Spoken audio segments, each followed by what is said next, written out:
Mate, did you know we've got over 600 muscles? 600! My body can't even manage Bluetooth, and it's apparently a full fitness centre. Yes, a gym with all the lights off and no staff.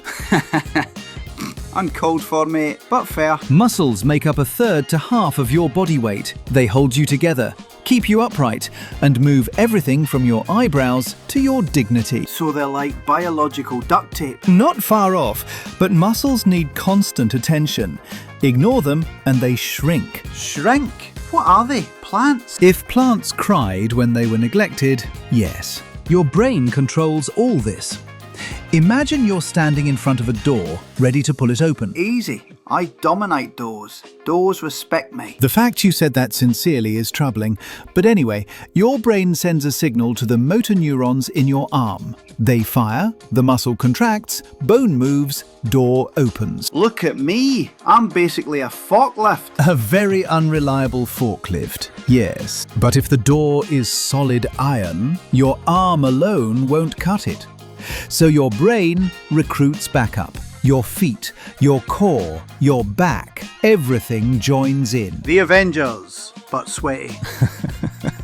Exactly that. So my body forms a whole team effort just to move stuff. And while that's happening, your muscle fibers get microscopic damage. Damage? Good damage, productive damage, the kind that leads to growth. So my body looks at a tiny tear and goes, right lads, emergency meeting, bring protein. Basically, your damaged cells release cytokines that call the immune system to repair the area. And that's when the magic happens, isn't it? Yes, damage, then repair, then growth. So what you're saying is pain equals gains. In this context, not emotionally. Fair enough. The more stress you put on a muscle, safely, the more the body has to rebuild. But everyday activities aren't enough. Well, even the fridge trip doesn't count. Not unless your fridge is on the second floor and weighs 80 kilos. I could arrange that. Please don't. For real growth, you need tension, especially when lowering a weight.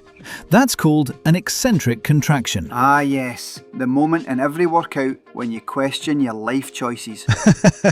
Exactly. But training alone doesn't do it, right? You need food and rest. Yes, protein provides amino acids for rebuilding. Hormones like testosterone and IGF help regulate the process. Most rebuilding happens during sleep. I sleep like a champion. I'm winning already. You sleep like a hibernating sloth with anxiety. Age and hormones play a role too. Young men build muscle easily because of higher testosterone. Genetics matter as well. So some people are born superheroes, and I'm a soggy baguette.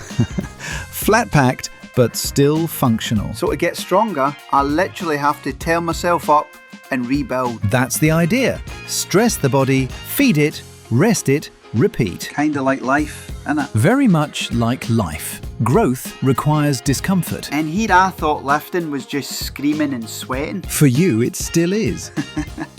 Speaking of pure physical excellence, Gary started training. Training what? He's a goldfish. Strength, mate. I caught him doing eccentric reps with his castle.